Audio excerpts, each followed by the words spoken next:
story, and it matters. This is good news for Chicago Bears fans. So Ben Johnson's the new coach, right? And they're talking about what free agent, and this is not a small thing, what free agent he's interested in. And do you know who it is? Guard Trey Smith from the Chiefs. A guard. Sean McVay and the Rams spend money on guards. Eagles spend money on guards. Mike Tomlin gave away Kevin Dotson, was going to cut him, guard. McVay took him. He was the highest rated guard in the league his first year in LA. I think he was rated second highest. Tomlin didn't know how to use him. The secret sauce to these offensive coaches is not just improving quarterback play and adding layers to the playbook and sophistication. Sean Payton goes to Denver. The offensive line is ranked near the bottom of the league. 2 years later, this year, PFF ranked it second. Tomlin, last 7 years, cannot figure out the Steelers' O-line. Belichick, when Dante Scarnecchia retired, legendary O-line coach, arguably best ever. Every year, the O-line got worse. Kansas City signed guard Joe Thuney. Remember that from New England? Everybody's like, whoa, that is a lot for a guard. That dude is the most underrated offensive lineman in the league. They move him out to left tackle, and he's good. McVay, Philadelphia, offensive coaches, Kansas City. This is the secret sauce to offensive coaches. And so Ben Johnson is like, you know, really interesting to me is a Trey Smith, a 6th-round pick. And remember, if you look at Kansas City, they've had flaws during this. They've been rebooting their receiving core. Kelsey's getting old. Remember the year they got Creed Humphrey in the 2nd round from Oklahoma and Trey Smith in the 6th round, I think, from Tennessee? Both stars. Then they add Joe Thuney, or maybe Thuney was already there. I forget. I think Thuney came in later, whatever it was. Those are 3 of the best. One of them's the hottest free agent on the offensive line. Okay. Let's talk about this. Yes, I absolutely 100% think that this is the right move, and this is awesome to hear. But, like, this is also a no-brainer. It's obvious that the Bears need, like everyone at home, sitting at home eating, you know, nachos and wings knows that the Chicago Bears need to improve their O-line. So whether they had Ben Johnson or not, I'm like 100% positive that they would be doing everything they can to improve the quality of their O-line. So, like, again, this is good news for the Chicago Bears, and hooray, they're making a decision that every single team in their situation should and most likely would make. You know, so again, this is a no-brainer, and this is what you need to do. You need to take care of the no-brainer decisions. And that is good that the Bears are now doing that. They weren't necessarily, but they are now, because they have the weapons. They have the defensive pieces. They have the quarterback. What do they need?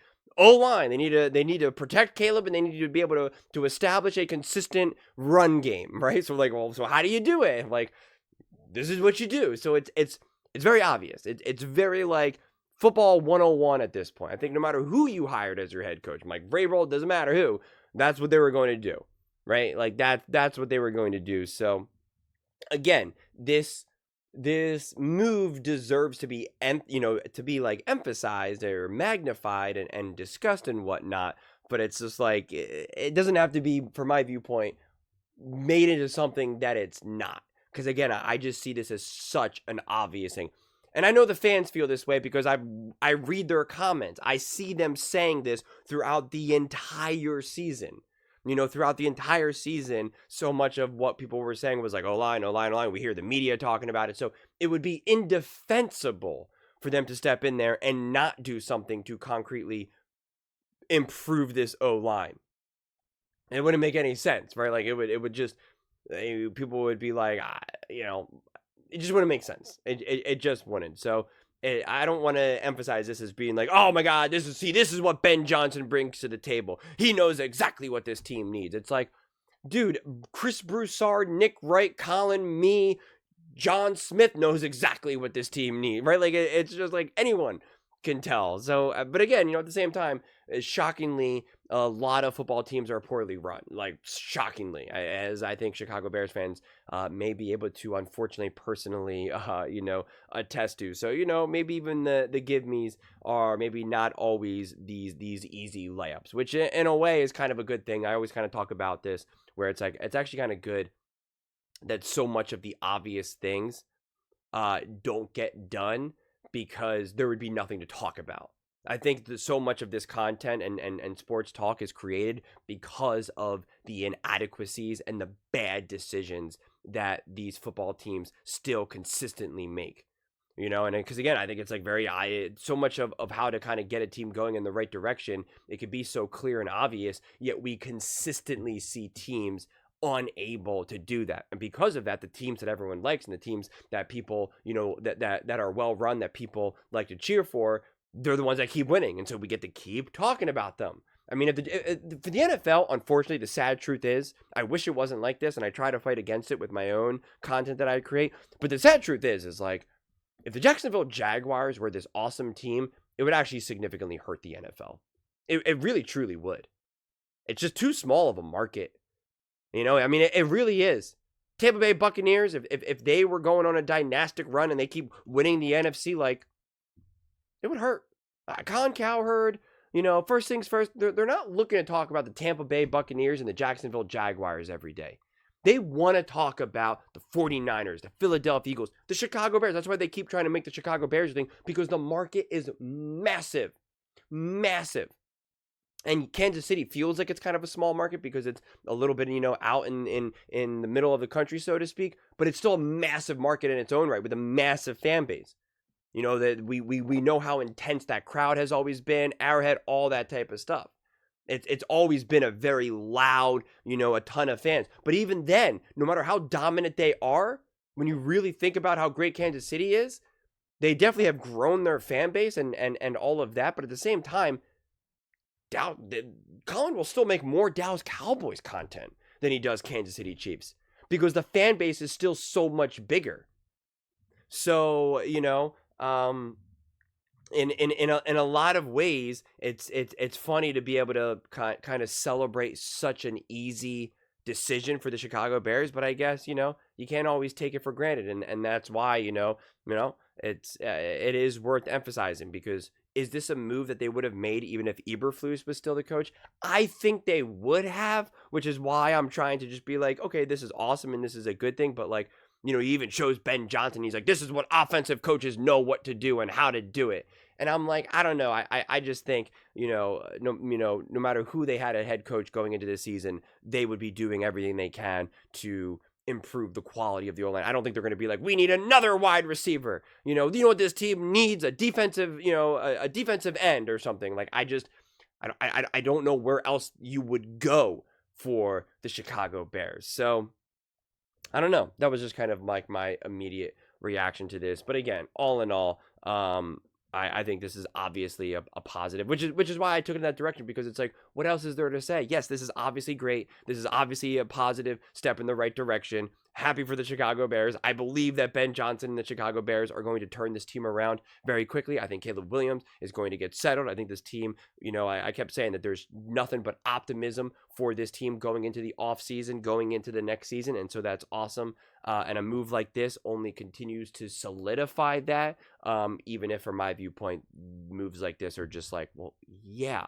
It's like saying I'm going to put on my shoes and make sure that my shoelaces are tied. Like, yeah, we can like, have a round of applause for people for tying their shoelaces, or we could just be like, well, yeah, dude, you better tie your shoes. Like, what are we talking about here? So I don't know. That's just my glance. I think, honestly, to me, this is more of a story because we are just, for every other team except for the Kansas City Chiefs and the Eagles, we are just in off-season stories, man. Like, this is just what it becomes. We did a Caitlin Clark story a little bit earlier, a story about the New York Knicks, and now it's like, oh, the Chicago Bears, they're expected to pursue, Trey Smith, a guard, and it's like, okay, isn't this crazy? This is news, right? Let's talk about it. And it's like, yeah, it's news. It's a thing. It's good. It's good. I don't know. Just my thoughts. But those are just my thoughts. and I'd absolutely love to hear yours. What do you guys all think about the Chicago Bears expected to pursue the Chiefs guard Trey Smith? Is it clear that Caleb needs a better O-line? Like, because that's what I'm saying. That's the question. Clear Caleb needs a better O-line? Yes. Yes. Caleb was literally top 6 in most pressures. So, yeah. Okay? It's very obvious. And he was number 1 in being the most sacked quarterback. Caleb, CJ Stroud, and Sam Darnold, top 3. So, yeah, it's a little, it's clear that Caleb needs a better O-line. It's clear. But those are just my thoughts. I'd absolutely love to hear yours. What do you guys all think about the Chicago Bears making moves on the O-line front? Let me know in the comments below. I read every single comment. So whether you agree with me or disagree with me, either way, let's get in some discussions. Let's get in some fights. But ultimately, let's just have some fun. And please do consider subscribing. We're building an amazing community here, and I'd absolutely love to see you part of it. I want to build something that we all genuinely feel connected to. Something that we're really excited to be part of. I think we're on our way to doing it. Please don't forget to give this video a thumbs up, as it really does help with visibility and the algorithm. Thank you so much. See you next time.